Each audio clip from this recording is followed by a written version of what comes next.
Hi everyone, welcome to episode number 18 of the High Frequency Podcast. Today I have a guest that probably needs no introduction. Logan Baker is most certainly a household name amongst the electronic music scene in New Zealand. He's been collecting records and DJing all around the world since the early 2000s. Most of you may know him as the founder of the iconic 3-day boutique festival, Shipwrecked.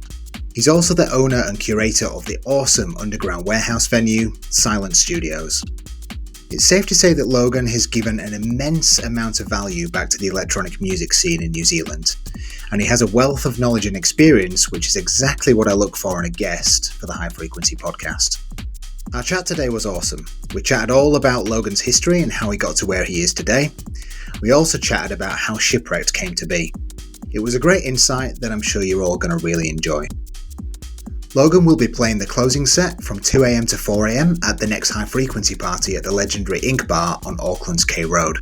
It will be held on the 16th of September, and tickets are now live at a cheaper price than what door sales will be. You can find the link for the tickets in the description of this podcast on Spotify or Apple Podcasts, or if you follow myself or the High Frequency page on Instagram, there's a link in the bio of both of those pages where you can purchase the tickets. Without further ado, please welcome to the podcast, Logan Baker.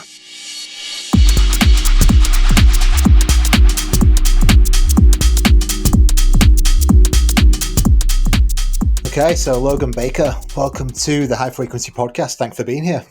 Cheers, mate. Thanks for asking. Yeah, man. It's I've been trying to get you on for a long time. You're a busy man, very busy man. Yeah, I get told that a lot. It's been a pretty massive summer and stretch into winter, but now sometimes freed up. So it's good to be on here. Yeah, cool. I appreciate it. And, there's going to be a lot of listeners that appreciate you being on as well, because you are the man behind Shipwreck Festival and the infamous Silent Studio. So I'm sure people would love to know a little bit more about how that all evolved, which we'll talk about a bit later in the podcast. But the way I normally like to start these off, Logan, is that I like to understand or give people an idea of who I've got on the show. So you are an artist, and you were probably an artist before you developed Shipwrecked and Silent Studios. So give us a bit of an idea on how long you've been doing this now, how you got into it in the first place, and how you've got to where you are today. Partly it was because I snapped my leg. I broke my leg sideways, my knee basically, my left one. Being an idiot, of course. And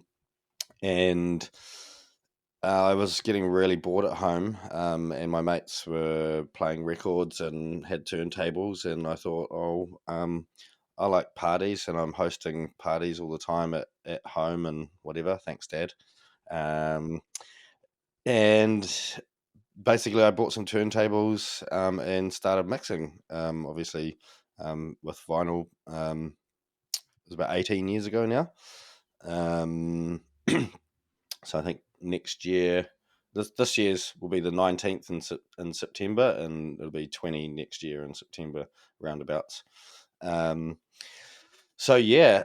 been a long 18 years. I'm still loving it. I actually was teaching Jake Rattler vinyl last night at my house because he wants to learn how to play vinyl. So that was quite fun. And it kind of started in a pub called Bosun's out in Howick, where my friend Nick Johnson and Paul Umbrich were playing every week, and they invited me to come up and learn to play to a crowd, because that's what you got to do to get that experience. I sucked quite a lot and couldn't beat match properly, but slowly got there in the end, and sooner or later I was playing for like Our House for Tim Finn and Lennon Bar, and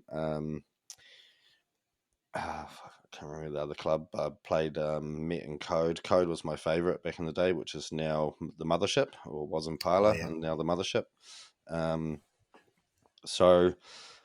A bit of experience there, and then I flew to Melbourne and lived over there for 4 years, and I was living next door, like right next door to Revolver. So I started bartending there, and then sooner or later I became booking for Thursday nights, where I ran the booking for about a year and 8 months or something for a night called Quirky Thursdays. And that was mainly locals. We had some other artists like Tom Clark and Daniel Dreyer from High Grade Records. And then my friend, or now friend, Cam Coley Smith, from Killing Time. Well, it wasn't Killing Time then. It was a clothes shop down in the Chapel Street in Windsor, down by the Dandenong Highway. Was starting to build a bar, and I just rode past him on my way home because I'd moved location at that stage, and I was just riding past, and I saw him in there fluffing about, and then I went in and asked if he needs some help because I was bored during the week because I wasn't working, and I'm a plumber and gasfitter certified by trade, so he got me onto helping him with that. We built it in about 6 months to get everything working and all the licenses and all that sort of stuff, and started doing, so I just started playing there Friday, Saturday and Sunday, and for really long sets, and then invited all the local mates down, and we sort of built this little club called Killing Time, which is still now running. It's coming up to its 15th birthday in September. You recently played there, didn't you? Did you play Yeah, there when you went over to Aussie? Yeah, I just played there 3 or 4 weeks ago. Did a little Aussie spiel. Bit of nostalgia. Yeah, it was a great little gig. It wasn't super busy, but it was really nice out in the back garden bar area. It's got a really super good vibe out there. And yeah, and then went on to the Breakfast Club for Ethan and that whole crew. Jake came over on the Sunday as well, and then we went out Sunday night, and then we played Breakfast Club the next day, and then we went out Monday night and Tuesday night. It was quite a good time, to say the least. So that's kind of a bit of the background. I moved back to New Zealand in 2009, 2010, sort of New Year's time. Played Rhythm and Vines. It's the only time I played Rhythm and Vines.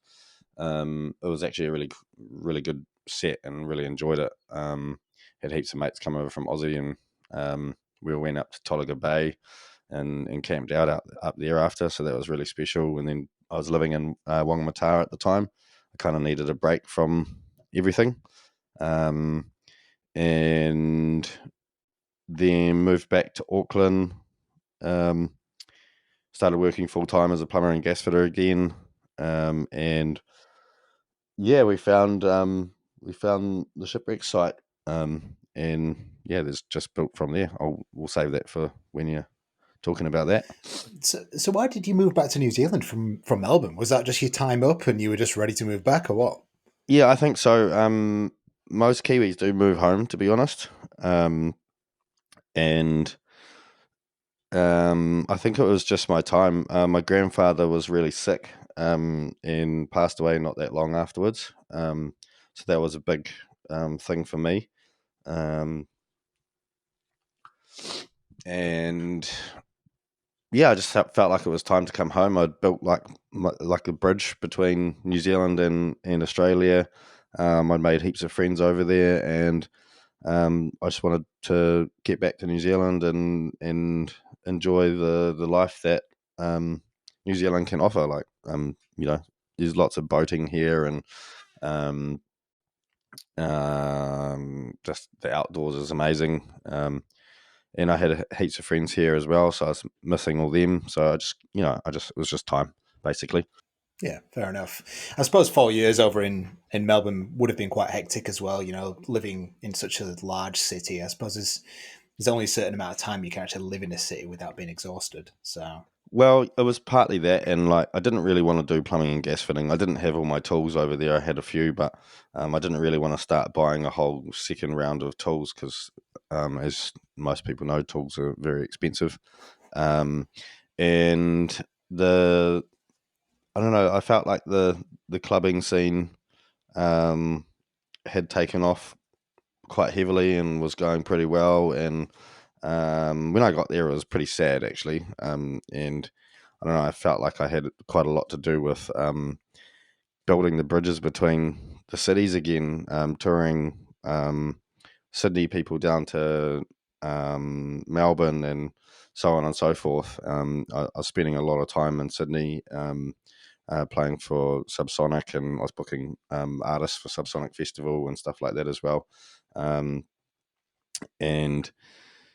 yeah, I felt like I'd done my dash, so it was time to go home and ground my feet, which I've done, and quite enjoy it still. I do love going back to Melbourne though. Melbourne is an epic city. It's one of my favorite cities in the world, to be honest. Yeah, man, I agree. I agree. So, what was the scene in Auckland like when you came back then? Was it significantly different? Did you feel like you had kind of a role to play in building the scene in Auckland? How did you find it? Um, I felt it was quite strong actually when I came back. There was people. What year was that, though? It was end of 2009, 2010. Ah, yeah, yeah. There It was was strong here in Wellington then as well. Yeah, it would have been, yeah. There's people like Philippa, who's now moved to Berlin, putting on Chicago disco every week, every once a month. People like Ange, who was doing Bump. Greg was doing his thing. Greg Churchill, obviously. I mean, Ink Bar was really the only club that was like popping off. And thanks to Andy for that, Andy Meek. And he gave me the opportunity after playing in Melbourne and seeing what I was doing over there, to come and play quite regularly at Inc. And that kind of like got my foot in the door really, and got me playing again. Because I went down to Wangmatar and sort of just stopped, apart from just having mixes at home or whatever, and yeah, just gave me a foot in the door there. So thanks for that. And yeah, just after that, I got introduced to a friend who's now one of my very best friends. I'm the godfather to his daughter. Dale goes by the name of Dale Rohan. And yeah, we became good mates and formed a bit of a crew, and found the great outdoors and wanted to put on music festivals outdoors. So that's kind of how we started that. But I'll run through that again as we talk. Well, coming onto the festival then, because just going back, something that I didn't know, you were obviously booking people for Subsonic in Sydney. Yeah. Was that your first experience of booking international artists? Because I know that you've done it quite a bit over the recent years. So did you manage to gain all your experience and learn quite a lot from there? First experience was Revolver, and then Killing Time, and then I met Raf and Marco, who are business partners in Earth Dance, and the first person I brought over from New Zealand was Magic Johnson, Dick Johnson, and um, that was how I met them, because I sold Dick to play at the after party for Earth Dance in Sydney and King's Cross, and I went to Sydney as well, and played at that show too. But I met a guy called Murat Killick, Oh yeah, who I've was seen him in running. Sydney before. Yeah, who was running Spice, and that was up there at the time. So I also played at the after hours for him, I'll tell you and where we. I first saw him. I saw him underneath. Oh, which hotel was it called? There's a hotel in King's Cross, and there used to be a venue underneath called the Bunker. Yeah, yeah, He used to play there on Sunday mornings. yeah. That's where I played as well. Oh, is it? Yeah, yeah. Cool little venue. It's not there anymore, though, eh? No, it's not. Yeah, and then he started Spice as well, which was, I can't remember where it was. Actually, it might have been in the Bunker. Um, anyway, yeah. So touring internationals. I got that experience through Revolver a little bit, and then I was also putting them into other clubs around Melbourne, and in Sydney, and then Earth Dance stopped because they couldn't get the license to go into the parks anymore, because they had like 55,000 people for 1 year, and it just got too big, and Sydney Council just stopped it basically. So the guys went outdoors and started Subsonic. And because I was touring artists at that time, I'd already had a bit of experience. I got back Daniel Dreyer for one of them. I can't even remember who the other ones were. It was so long ago now. And I met other people there as well, like Caesar vs. Disorder and Conrad Black and a whole bunch of other people, which actually come back into my story again a bit later. Flying to Russia to play, they were all on the same plane, and doing a party down in the Kremlin River at this little private place, which was quite a laugh, in Moscow. So yeah, that was kind of how I started with the touring thing. And I think since then I've probably had over about 80 artists come to New Zealand, maybe more, maybe 100, maybe 100, 150, something like that. Through the festivals and through the clubs and through silent studios. So yeah, quite a lot. We also do a lot of visas for other people as well as part of our service. So we do, yeah, pretty much. I think like 60% of the artists that come through are coming through us as through our sort of little side agency. Okay. So what came first, Silent Studios or Shipwrecked? Shipwrecked came first. Yeah. Okay. Shipwrecked came first. Well, actually, I was End of the Line came first, and that was me, Natalie, Pierce, Dale, and Simon, and Arnhem, of course, the landowner, and Nico Stoyan was the person who introduced us to Arnhem, being both German and part of like that fusion story, fusion festival from Germany, and part of that was like the Bachstausen stage, which was like their own independent stage, sort of away from the timetables and everything. It was like kind of like the Renegade stage, but it was actually like 3,000 people, which was the festival was about 80,000 people, so it's pretty crazy. 23 or 24 stages, including the Bachstausen stage. So it was Was pretty. that in Auckland? No, this is Fusion Festival in Germany. Oh, excuse me. Sorry. I thought, yeah, got you. Yeah. So basically, we found the site and went up for a look. We drove up all the back roads and took ages.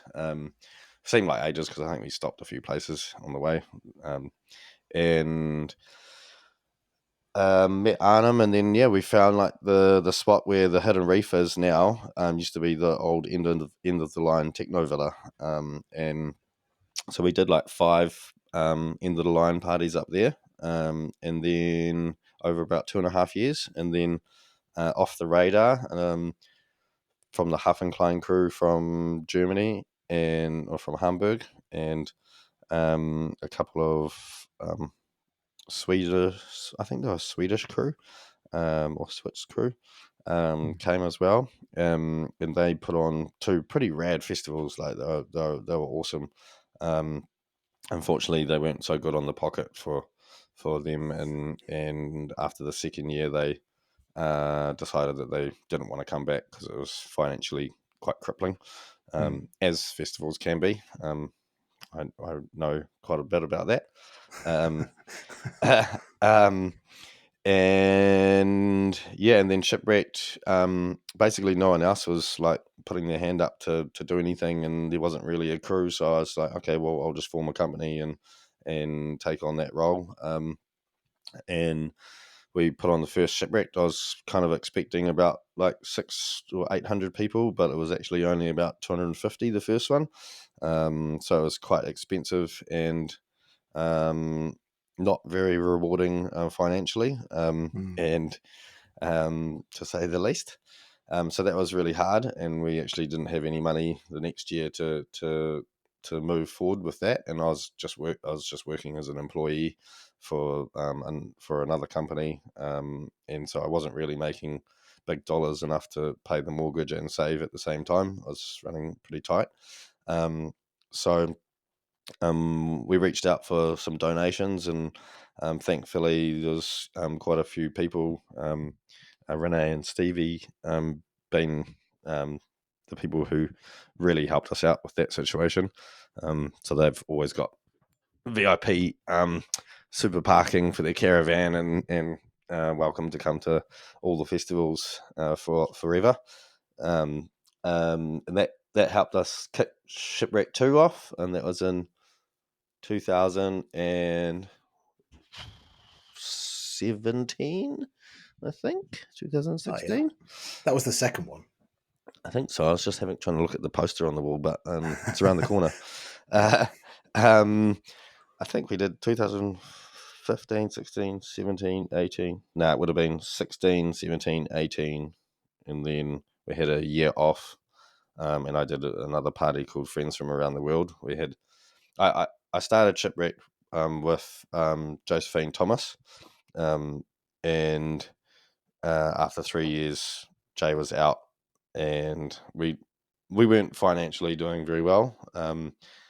I didn't really know how to budget very well, and just booked things because I wanted to book things and wanted to put the production in, and everything costs way more than what everybody thinks it does. And to try and pay everybody and pay for all the things, it was pretty hard. So I lost quite a lot of money, and especially on the 2018 one, where we stepped up our production huge, way more, and it became a proper festival. But I was sort of expecting 1,500 people, and we got 900. So still miscalculating there.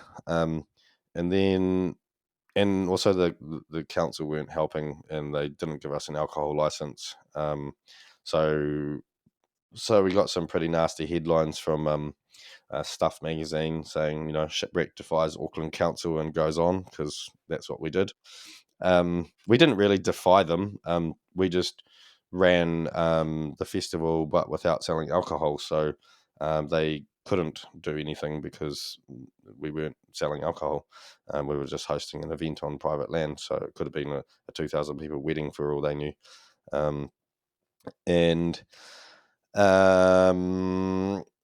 They had a year off, and I did a little party called Friends from Around the World. And there's a poster in the background there. Had one of my favourite producers at the time, Clive Henry, one half of Peace Division, come over, and a whole bunch of Aussies. I think there's like 21 flights I think we booked or something like that. And that was only a 300 people party, which was really secret and really cool. That was like a really special moment for us and our crew. And and then the next year, I was like, right, we got to get Shipwreck back on again. And in that time, I found a music warehouse, and I started. I brought Paris Plumbing. I'd been running Paris Plumbing out of my house for 2 years, and it was time to get out of the house and have an office, and I had a full-time staff and all that. So I'd really worked hard in that time to build my plumbing company up, and I found a warehouse.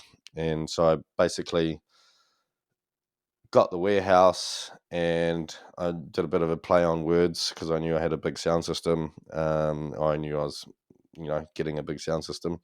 And I was like, okay, well, we're allowed to do 24-hour noise because it's an industrial area, so I'm going to call it Silent Studios.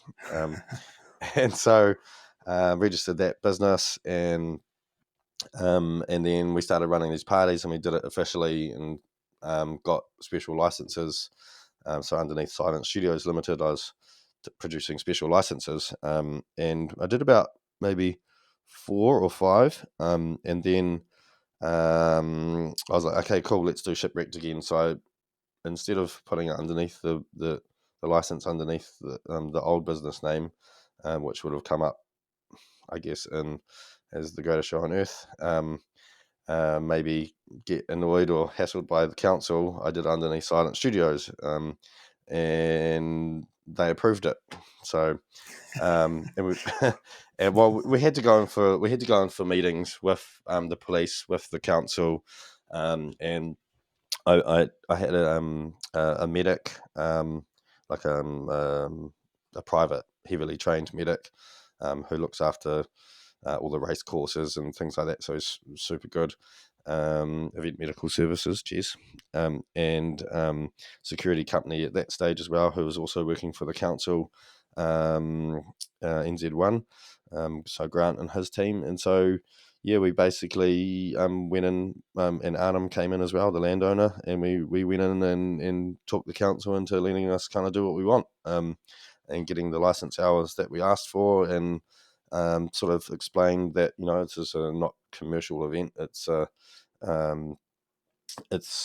more underground event where like people come because they really like love and enjoy the music and appreciate each other, and there's no like there's no shit that goes on. Everybody's like super happy and super loving, and quite controlled, and I think that's what stood out for them, and to have like our security company and the medics to back that up was a bit of a pivoting point. So we've been able to do another 4 shipwreck, 2020, 21, and then 22 was COVID. We were ready to do it. We were on site. We had everything set up, and then we went to red, and we had to not do it. So we did a not shipwrecked instead, a private one for the 100 people plus staff, which we were allowed to do. So that was we called that our team building exercise, and so we put on a super amazing party just for us, and fully catered was the whole. I fully catered the whole weekend and everything, and then lucky for us, we got funding from the government because they put us into red, and that was what what they said they'd do. So we didn't get it all back, but we got a good chunk of it, like 80 to 90% back, and that just really helped us get through that year. And same with our very loyal customers. I think 1,700 people kept their tickets, so we could still have the money to produce the event for 2023, and what a ripper that was. Yeah, pretty much that's the Shipwrecked story. I mean, apart from a cyclone coming in on Sunday, it was pretty awesome. I was going to ask you about that. So, what actually happened? Like, because obviously, you know, we all saw it on social media. We all saw the post where you weren't able to continue. So, tell everyone that couldn't make it that weekend what actually happened, and how did you manage to sort things out on the day? Because I heard it was a bit of a nightmare for the artists stuck on board as well. I mean, I was up on site for 6 months building. I pretty much stopped doing plumbing and just got my team to run the company, I guess, while I was up on site. And I had a team coming up every weekend or all through the week with me for a good 6 months. And so there's no bloody way that I was not going to do the festival. As most people know, I'm very over prepared. We've got lots of storage up on site, and ropes and chains and everything to make the place as safe as possible. Luckily, Harrison, one of my head rigger, contacted me and asked if we needed some riggers, and I said yes, totally. That's what we're missing. And so he brought 7 people, sorry, 7 including him, and they just rigged everything across the whole site. Redid they did all the stretch tents for us. All the shade sails everywhere. I think we had about 16 shade sails and 7 camo nets up or something like that. And shade sails were like massive shade sails, and a whole bunch of small ones as well. And we just made the place like super safe. So I knew that we were good to go. And like we didn't really know what was happening, because the cyclone only sort of popped up on the Wednesday, and then the Thursday it was like imminent, and then it was Friday it was like, oh no, it's not going to come, it's going to blow over, and then Friday night it was like, no, we're coming, no, I'm coming, and so we had to make the decision on the Saturday. We had a midday decision with a meeting with all our head of departments and crew, and basically made a plan. And the plan was that we weren't going to stop at 8 o'clock at night, because then people are going to panic and try and get out of the car park and all the paddocks, basically. And that's going to cause utter chaos. So we thought, okay, well, the only way to do it is to keep the music rolling. So we kept going until 8 a.m. And it was a pretty magical experience, to be honest. Everyone was just like on this like super like electric buzz, like we're parting into a hurricane, which we were. And then we stopped the music at 8. And we formed a way so that everybody could get out safely and on time. And so we set at different areas of the campsite up with different times of when they're going to be leaving, and they couldn't leave before then. So basically there was no panic, and there was no, everyone just had to be patient, or they could stay up later, and then, if they were in the 10 o'clock time frame, they could stay up later and then, have a sleep in and pack up their shit and wait in their car and then go. But we had about 4 beastie Land Cruisers and patrols, 4-wheel drives out there, and then we had like a race up the middle. So it was kind of like the Land Cruisers and patrols would be boosting up the middle and then hooking up to the cars out to the left or the right, and then pulling them out, and then going back up the middle again, and then pulling them out again and going back up the middle. And I think you're muted. And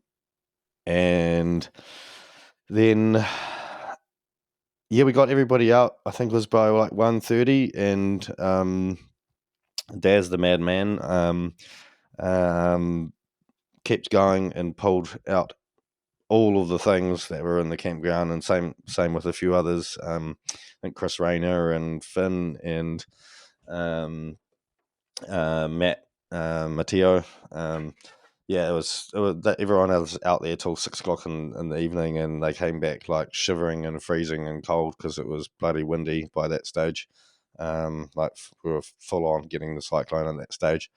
And in the meantime, we were all dropping all the bell tents and packing up ourselves, and sort of we all got all the vehicles and stuff and caravans up into high ground, and we had a big house up there, so we had the fire cranking, and I think we had about 40 or 50 people left, and we had to feed everybody and host everybody there for 3 days before we could really get out, just because all the roads around the whole area got completely wiped out. And so all the roads were blocked across State Highway 16 and State Highway 1 north and south. So we just urged everyone to just stay and don't try and leave, because there's no point. So we just had like a bit of a community fun session. I think Monday night we had a pretty wild after party while the cyclone was still going, because it was a 2-day cyclone. And that was pretty fun. Thanks, Jake Ratliff, for setting that up. It was kind of what we needed after a bit of a crazy time. And most people, like all the electrical team and everybody, had been working like round the clock to get everything out, and through the weekend, just making sure like there's no power issues, and testing, and all the lights were on all the time and everything like that. So full credit to our team. Like, it was epic. Sounds like an absolute mission, but It was clearly well worth it. Yeah, I mean, it was an absolute mission. All right, it was one of the hardest working times that I've ever had to work myself. We had flooding for weeks, and yeah, we had big trailer pumps pumping millions of liters of water out of the campsites before the festival even started, so that we could have a festival. And then we had to hook one up on Friday because the cyclone was coming, because we got rid of the other one, and then of course the cyclone was coming. And yeah, so we had to get another one back on and these are 300 millimeter pipes, like, and so we're out there till 5 o'clock in the morning on Saturday morning, just me, Daz, and the other plumber Doyle, hooking up all these pipes and stuff to get all the water out, to make sure that everyone was able to continue to get out of the festival site. Yeah, yeah, I think we had like four buggies, and four four-wheel drives going nuts like all day, pulling people out. It was pretty fun. Crazy. So, I mean, everything that obviously me and the listeners have heard so far, Shipwrecked, financial difficulties in its early years, And lots still, of, and still, yeah, and obviously uncontrollable things like cyclones coming at the wrong time of year, and COVID's. yeah, COVID's, all this kind of stuff. Why do you keep doing it? If there's all, I mean, it sounds like an amazing experience, and I know that everyone who's been to Shipwrecked has never had a bad thing to say about it. They've all had an amazing experience, but why keep doing it if there's so much struggle? Because everyone has an amazing experience, Yeah, yeah, man. including myself. Yeah, Um, like, I don't get to play main stage for 3 hours with DeWalter or Jake Rattler, or myself, like anywhere in the world. I was lucky enough to play on the Bush on stage at Fusion in 2020. Yeah, something like that, 2016 actually. Um, but I don't. I'm not a big producer. I don't fly around the world, touring everywhere, and I think this is also my way of being super creative. It's like I feel like Shipwrecked is one big giant art piece, but it also involves a lot of artists, and creatives, and musical geniuses. And I get to book like all my friends and people from around New Zealand to showcase them as well. And I get to book other big artists from around the world to showcase them in New Zealand, but also get them to see our artists. And some of them are starting to collaborate with the likes of Sonoy and Paige Julia and stuff like that, who are writing really good music.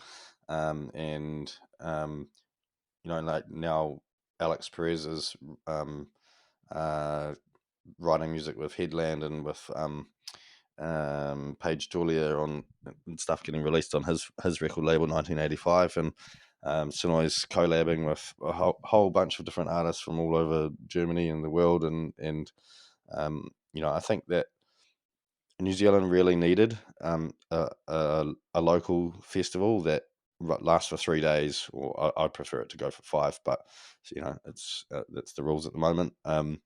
And I I'm really proud of like our team and how we've built up just organically, not really knowing how to do anything, and then just learning how to do it, and getting better and better and better at it. And yeah, like the financial stuff is always a tough one because sometimes you can't help a cyclone coming, or losing a day of trading, and same with like all the vendors losing days of trading as well, and having to refund a whole bunch of Sunday tickets, or people that couldn't come up because they're um, because of the cyclone, or whatever, like it was a tough time, and it is always a tough time balancing how much production we want to put in to make the festival spectacular, or do we skimp out and make it just a regular event? And I'm definitely all for making it spectacular, and that's why everybody buys their tickets and comes back every year. absolutely, yeah. Mate, I love the passion. I absolutely love the passion. Nearly everyone that I've had on this podcast so far that has given back to the New Zealand electronic music scene. They've created something, they've maybe created a night, they've created a brand, a record label, whatever it is. They've given back to the scene instead of just completely taking from it all the time. And obviously, you're one of those people. And I just, every single person has always said the thing that drives them is passion. You know, whether, no matter how hard it gets and no matter how bad the financial times are and the struggles are and the lack of staff, whatever it may be, the passion always keeps people coming back. And I think that's just a really consistent message that people listen to the podcast. If you want to go away and create your own night, you've got to be consistent. You've got to be able to have passion, because if you're doing it for money or for any other external reason, it ain't going to work. Yeah, I totally agree. You have to have money to be able to do it, or at least a little bit, and some know-how. Because I mean, you can put on a party without having money, because most of it is through ticket sales. And if you set your business up right, you can actually get that ticket sale money weekly. But that is also dangerous, because if you have to cancel the event and you've already spent the money, then you have to refund the tickets and you've already spent the money. So I'd advise not doing that if you are not able to back that up and pay that money, or you have some clauses in the event. If it's due to force majeure, like, I don't know, a cyclone or COVID or whatever, then you make an agreement basically based on what your terms and conditions are with buying those tickets, because that's really important. And it's really important to get that message clear to everybody as well. Like for us at Shipwrecked, the message that we've sent is that we need the money to be able to produce the event, and if the event had to cancel, we would then have to pay back whatever portion is left in the bank account to each ticket holder. That's the only way that I feel that we could do that, because you know it's everyone's $300 investment, but it's our $1.2 million investment or whatever it is. And if we had to pay all of that back, like, there goes my house, there goes all my assets. I don't know what I'd have to do. I can't take a $1.2 million loan out, with nothing else, to pay back people. So I think people just need to realize that it's really hard going and super risky for promoters, and we're sticking our neck out so that everybody can have the entertainment that they want. And I think people also really need to support that dream, because without it, then life would be super boring for everyone. If there's no entertainment industry, no hospitality industry, what would you be doing? I mean, you might be getting outdoors a lot more, and being healthy and that sort of thing, but you would also not be able to create like art and music in the one place and in the space. And I don't know, there's just something about music festivals, and being with your friends on the dance floor and being silly, and like, everyone's so serious and adulty and in normal life, and I think you got to get it a bit loose and a bit crazy sometimes, because otherwise, you know you're unbalanced. And it can also go the other way. If you get silly too much, then you're also unbalanced, and then you can go stir crazy. So you just got to be a bit careful and try and keep yourself in the middle somewhere. I completely agree, man. And the world's very serious at the moment. We do have a lot of, every adult has a lot of childlike energy inside us. We always will do. And I'm not suggesting that your childlike energy comes out on the dance floor, but that's a place that you can get silly, and that there aren't rules and that there isn't judgment, or at least there shouldn't be. And that's how I see things as well. So it's great that you've been able to create a space for that. Um, we recently chatted about bringing international artists over, offline, of course.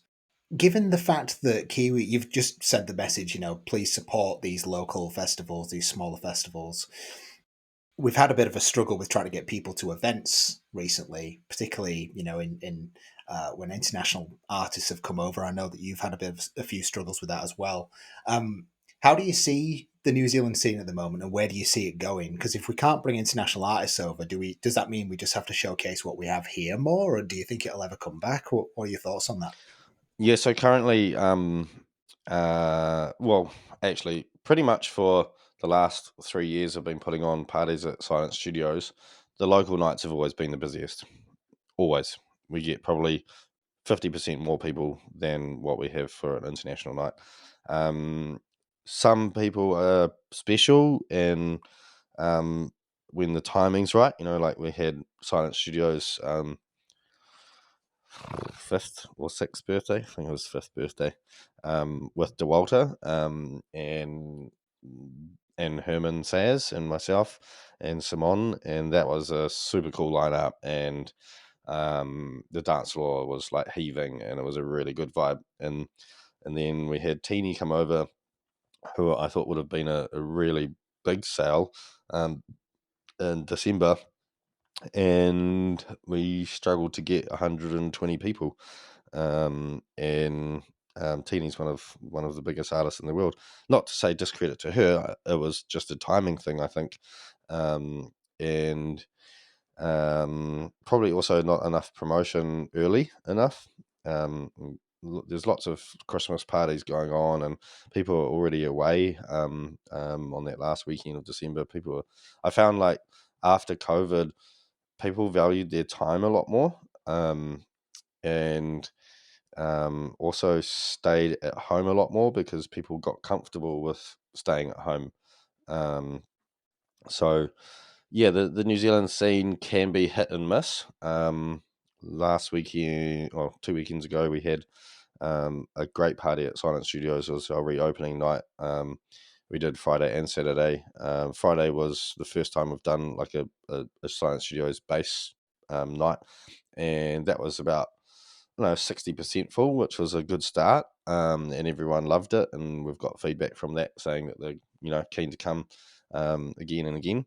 Um, and then Saturday night was just heaving. It was super good. And that was just all locals, So I'm a firm believer at the moment of supporting our locals and national. I'll probably bring over a couple of Aussies, and there is a couple of internationals that I'm working on at the moment. So yeah, I'm sort of starting to turn my focus a lot to Shipwrecked booking as well. But yeah, I'm just trying to get Silent Studios booked up for the next 4 months, so that we can run every second weekend, so every fortnight we're running, so we can get that consistency in the club, in the space. And yeah, I kind of like. I mean, I'm a little bit over going into the city. Um, it's really convenient for me that it's only 7 minutes from my house, Silent Studios, and to be honest, it's got the best sounding sound system in New Zealand, in my opinion, for a small space, and our music studio upstairs as well. So it's nice to be able to um, do some kick-ons and play some music, and yeah, it's a super fun space, and everyone that comes there is super appreciative of it. So I continue to do it. It's actually my plumbing and gas fitting workshop through the week. So Oh, is it? and a bit of a tutu station for fixing things like safari buggies and doing services on the vehicles and all that sort of stuff. So it's a two in one um, venue. Cool, man. I love it. Yeah, you can't beat Function One. You can't beat Function One. I remember the first time I ever heard anything on Function One. It was at Mint Club in Leeds in the UK, where I grew up, and it's just next level sound system. So, are you the only person that owns a Function One in New Zealand? I think you No, are, there's aren't you? another guy, Peter from I can't remember what his audio name is, but he, let's say, he's not quite there, um, and um, he doesn't really know how to work his system that he's got, and unfortunately, um, yeah, he doesn't really want to sell it to anyone either. But then nobody wants to hire it off him. Um, it would be great if we could do some dry hires and have like Liam and Poe, our sound guys, like going through that. But he's the only one with Function One. Like, he's got a big container full of it. It's next level. But there's a South African guy, Jared, who we use for our Shipwrecked stage, who's got a beautiful turbo sound rig that he's got flying. He's built a fly system for it, and it's a split box, like six. It's six Res 2s, but they're split into two, so it's 12 boxes, and then three double 18s on each side, and then we put our turbo sound 21s in the middle, and then we do a whole bunch of fills all around the place, and have our Res 1s in the front as well, so, and the back of the stage. So it's set up it's basically like one of the best boiler room stages in the world, underneath the big giant boat, the Shipwreck main stage. So it's pretty sick. Yeah. And if for those of you that are listening that haven't already watched the videos on the Silent Studios website, you can actually on the Shipwreck website Yeah, as well, yeah, because Shipwreck website. there's a video of you and Dewalter going back to back, I think, when the rain started coming on that Saturday night. Yeah, And yeah, everyone's kind of crowded around the DJ booth. The vibe looks epic in there, man. It's such a cool space. yeah. There's a whole bunch of live stream videos on our Shipwrecked website. Let me just do the plug. I'm going to link all this stuff in the podcast description and on the Instagram as well. So yeah, for those of you that haven't already watched it, I'll link everything to Logan's Silent Studios website and Shipwreck Festival website in the podcast description and also in Instagram. So go and check those videos out. I think you just have to sign up for an account and then you can watch the videos through. Yeah, so it's liveonair.co.nz, and you pretty much you just sign up for an account. There's no credit cards or anything. It's all free. And then there's a bunch of videos from this year and last year. 2021 on there. And then we've also got another one, Pro Live dash NZ. Yeah. Anyway, we'll link those websites, pro-live.tv, and that's also got all the Silent Studios live videos that we've got as well on there. Cool. Sounds good. So just to wrap a couple of things up then. So do you have a date for Shipwrecked next year that you can Yeah, share? we've released the date. It is the 9th to the 11th of February. And we haven't released our second festival, which we started last year, called Adrift. Oh, yeah. But that's the third weekend of November this year. Cool. And that's more of a shipwreck stage and one small stage. And we're also going to be doing a whole bunch of Humming Hut Summer Series sessions, which is our stage that's sitting over the top of the lake, right on a private lake and beach. So we're going to be doing a bunch of them over summer as well. Cool. Getting a bit more outdoors this summer. I'm going to stay up there a bit and work on the land again and that sort of thing. It's super nice to be out of Auckland, to be honest, and just surfing and being creative. So I'm going to try and do that a little bit more again this year. See how we get on. Awesome. Yeah. And if people want to check out the gigs at Silent Studios, do they just go to your Instagram and do you post on there?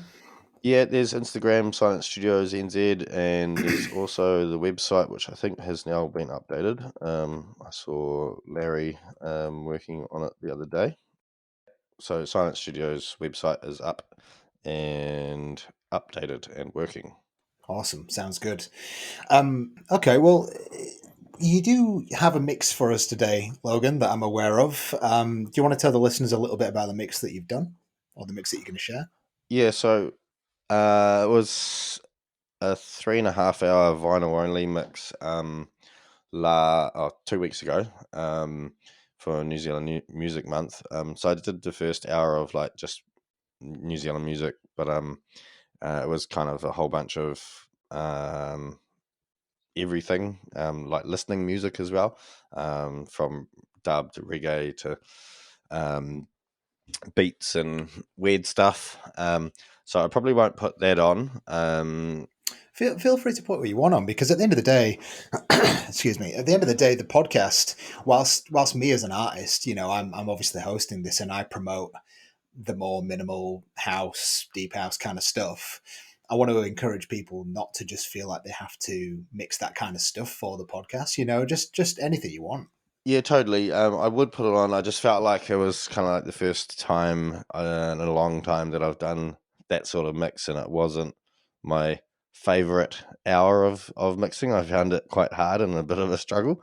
Um, but then the second part of that for like 2.5 hours, which I think we'll give you guys an hour of, um, uh, was super awesome and super fun to play. So, and that was like breaks and minimal and house music. So I think I'd like to put that on because that's kind of what I specialize in and play most of. Yeah, so that was a couple of weeks ago at Silent Studios. Cool. And whilst we've not actually organised it as of yet, I'll be pretty keen to get you at a high frequency night at Ink Bar in the future at some stage. Yeah, I'm totally keen, 100%. I love playing Ink Bar. It's a good vibe, goes hard, and everybody froths. So, yeah, looking forward to it. Cool, man. All right. Well, thanks for your time, Logan. Really appreciate it. I'm sure everyone who's listening has an interest in coming to Shipwrecked or Silent Studios in the future, or at least wants to. But yeah, like I said before, everyone that's listening, please do check out Logan's links to Silent Studios and Shipwreck Festival. Please do support, these local venues like Logan's venue in Onehunga. It's a one of a kind, unique venue that there isn't a lot of, that we need more of in New Zealand. So the more that you can support this kind of stuff, the better. And of course, the festival has its struggles, but hopefully in 2024 it'll have no struggles, so we can all be there and support it. We're all praying for sunshine, and I'm pretty sure that even if we had a drought, there's enough bloody water in the ground at the moment to deal with that. Maybe it was Mother Earth's way of saying that you're going to get a drought next year. So hopefully we get some beautiful sunshine and everyone can be happy and on the beautiful site in Tiari and yeah, roll on summer. Absolutely. All right, everyone, thanks for listening and enjoy Logan's mix. Thanks for that, mate. Cheers. Hey everyone, so I chatted with Logan after the podcast was recorded, and we actually came up with a better idea. We thought, why not record his set from the upcoming high frequency party on the 16th of September at Ink Bar in Auckland, and we'll use that as a separate post in a social media post so you can all listen to his live set. I'd love to post that here, but I really wanted to get this episode out for August, and of course our party is not until the 16th of September. So no mix today. However, there is an upcoming one, so keep your eyes peeled. If you haven't already started following the High Frequency Podcast on Instagram, please go over to @the High Frequency Podcast, or you can follow me as an artist at Vidano Music. I post a whole heap of stuff about high frequency and the parties and the podcasts on my page as well, so feel free to follow one of them and you will get an update, or at least an Instagram post will flash up on your feed, and you will get notified that Logan's mix is now live, and we'll post it up on the SoundCloud. So yeah, thanks a lot for listening, guys. I really appreciate everyone who tunes into these podcasts time after time. Can't believe we're on 18 episodes already. We're going to be 20 before the end of the year easily, and we've got some pretty cool episodes coming up. Next month, we've got an absolute legend in the game. I won't mention his name, but he's coming on the podcast for September, and then again in October. I think I'm also going to do another episode on myself. That will probably be the end of the year. I might just do one on myself every December through the entirety of this podcast, simply just to showcase my own music, because by the time that December comes around, I will have another 60 minutes worth of unreleased material that I can put together as a mix. So I'll probably just do that without babbling on the podcast and just let you listen to some cool music. So lastly, as I said at the start of the podcast, for those who haven't yet bought their tickets for the High Frequency Party in Auckland on the 16th of September, you can head over to Humanitix, which is, you can find that via the link in the description of the Instagram page on both my artist page and the High Frequency page. And you can also find the link in the description of the party on Facebook as well. I was reluctant to start Facebook up again with these parties, but it appears that people still use Facebook. So I do have a event page for the High Frequency Party on the 16th of September. All you have to do is search for the High Frequency Podcast, and it should come up with a page on Facebook, and you can go and follow us over there. Okay, thanks for listening, everyone, and we will see you in the next episode in September.